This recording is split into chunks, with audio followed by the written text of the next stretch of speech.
I think it's nearly impossible to be rational about your favorite book. Now, your second or your third favorite, perhaps. You maybe can explain why you like a certain character or some literary device. Not so with that favorite book, because it exposes you.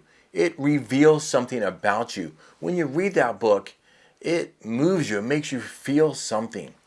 If I said to you, I enjoyed reading Anna Karenina or Cryptonomicon, you would have feelings about that. But if I said to you, Cryptonomicon is my favorite book of all time, you would judge me for that, for good or for bad. Here we go, guys. This is my review and my thoughts on my number one favorite book of all time. I'm Captain Mike. This is Whiskey and Witerature. I talk about whiskey and books. And today it is The Eye of the World by Robert Jordan. James Oliver Rigney Jr. was an American author born in 1948. He died in 2007. He penned mostly high epic fantasy. He was involved in the Conan series and some other works as well. But certainly his claim to fame was The Wheel of Time. Let's do the specs and stats and then get it.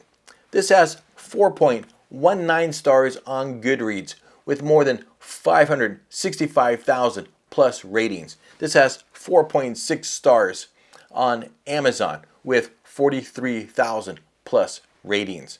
It was first published in 1990. My copy has 744 pages. I have not turned one page in this book at all. I have owned numerous copies of this, but I do not know if I have another actual copy of The Eye of the World. I bought this book specifically for this review. If I do have a copy of this, it's somewhere in a storage unit. My life has been in chaos and upheaval since our house was destroyed in Hurricane Helene. I have owned at least 10 or 11 paperback copies of this, at least 2 hardbacks. I have the graphic novels, the Kindle version, and I have both of the Audible versions. I did this read through, listen to the Rosamund Pike audiobook version. And I'm going to take a second here just to take back something that I said a while ago in a short, where I really said, and I was pretty adamant about, if you were going to listen to the audiobook version, you needed to listen to the Michael Kramer version, not the Rosamund Pike. And I do think that is a worthy way to listen to it, and I think Michael Kramer and Kate Reading do a really nice job. But I have really grown to enjoy the Rosamund Pike versions, and she plays Moran in the TV show. I do really enjoy, because she emotes much more than the others. She's only done the first 4 books, but I do really enjoy it, and that's the narration that I listen to on this book. And of course, this is in the process of being adapted to the small screen by Amazon. Season 3 is out now, and I have heard that perhaps there is an RPG in development. This is a high epic fantasy, and that does mean different things to different people. To me, it's a high series because while it doesn't take place in our world, it kind of takes place in our world, kind of, sort of. It is a bit confusing, and definitely it's an epic series because the consequences of the decisions of the characters, it is world shifting. It changes the world, the things that the characters do. Let's talk about the plot, and then we'll talk about my thoughts. It's pretty simple. Have you read Lord of the Rings? If you have, same plot, same characters. Done.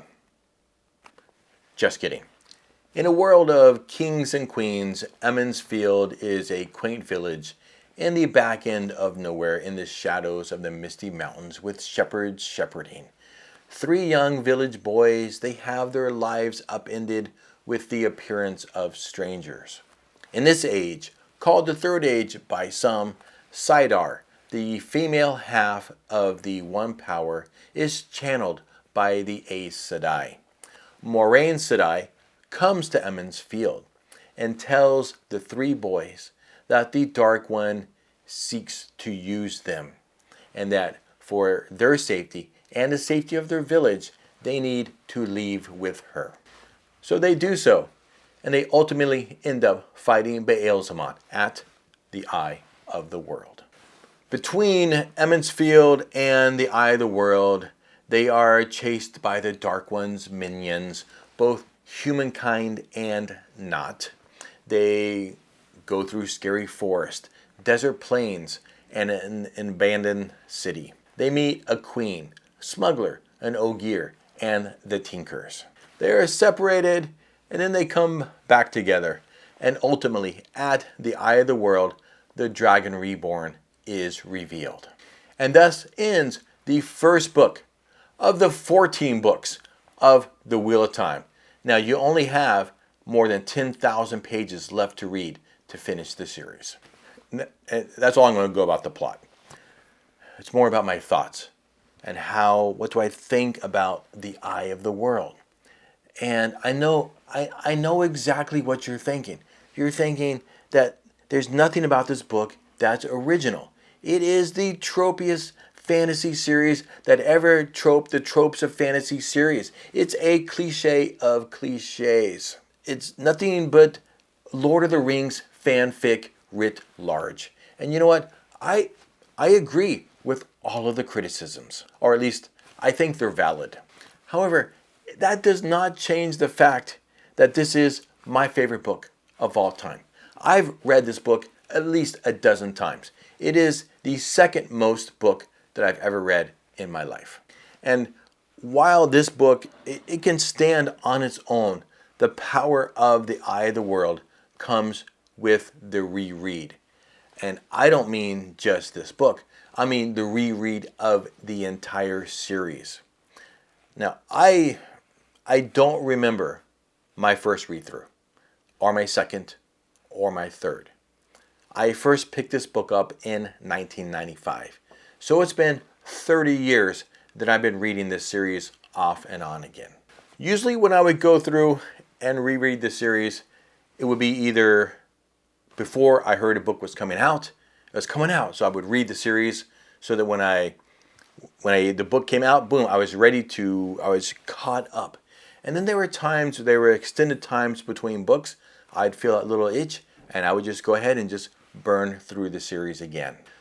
Because like when I read this book, I do feel something. It's like I'm visiting my old friends and just seeing what they're up to. And I know it's true, it's a book. So every time I visit them, they're doing the exact same thing that they were doing the last time that I visited them. But you know what? We all kind of have friends like that. And I feel that from the very first scene in the book when Rand and Tam are walking with Bella to Emond's Field. I feel what a rock Tam is for Rand and how much Rand looks up to and leans on him. And then, because I know that rock shatters on the flight from the farmhouse to Emond's Field. That is the first moment that Rand feels his life shifting and he's starting to have to lean on and rely on himself. I know it goes on and on and on throughout almost the entire series, but I do like the interplay between the boys. I know when I open this first book, the first page, that when we get to Nynaeve, she is going to be super annoying for at least 5 books. Each time I read it, I like Egwene less and less, and I like Moraine more and more. When Egwene and Perrin are with the Tinkers, and she cries to Perrin, "Just tell me they're alive," I weep. When Tom Merlin shouts, "Run!" and throws himself at the Midral in Whitebridge to save the boys, I weep. I'm annoyed and exasperated. I laugh and I cry. I know the arcs of the developments of the characters through the entire series. The Eye of the World is a solid book, but the power is in the reread. I can't even say this is the best book of this series, but it is my favorite. It is the introduction to the world of the Wheel of Time.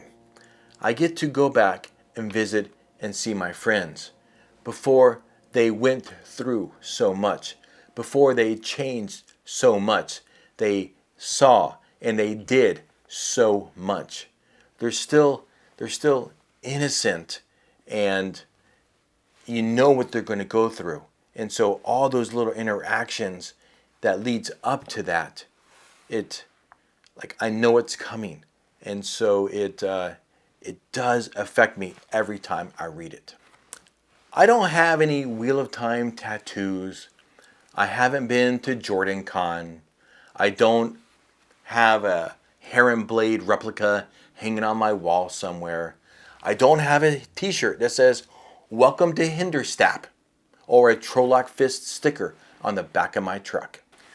I belonged to a Facebook group for years and years called Screw You All. I love the Wheel of Time, but I don't think I've ever posted in it. I've certainly never engaged in the debates. Who would win in a battle between Randall Thor, Luke Skywalker, and Paul Atreides? I just like to read the book, damn it. And there it is, guys. My thoughts on my favorite book of all time. And I don't think it's rational. I understand that there are better books. I actually really like Anna Karenina. I'll admit that Anna Karenina, as a literary work, is a better book than The Eye of the World. And it moved me. I enjoyed it. But I cried, actually. But it's not The Eye of the World. It's not the world of the Wheel of Time. I can't explain why. It just moves me, and I love it, and I just like to read it. Damn it. So, I'd love to know what your thoughts are. If you've just watched the TV show, have you read the books? Have you tried to get through the books? I know a lot of people who have tried to get through these books, and they just can't do it. And you know what? I don't blame you. I know it. It's not an easy read to get through the first time. Some people just are not readers, or it's just not their cup of tea or their glass of whiskey. But I'd love to know what your thoughts are. Feel free to drop a comment below, and if you have feelings, let us know. Guys, if you enjoyed the video, like it. It's free. Subscribe to see more of my content. Again, I do both whiskey and books. But for now, my friends, you know what to do. I hope you're reading something good and drinking something great, and wear that damn hat. Cheers.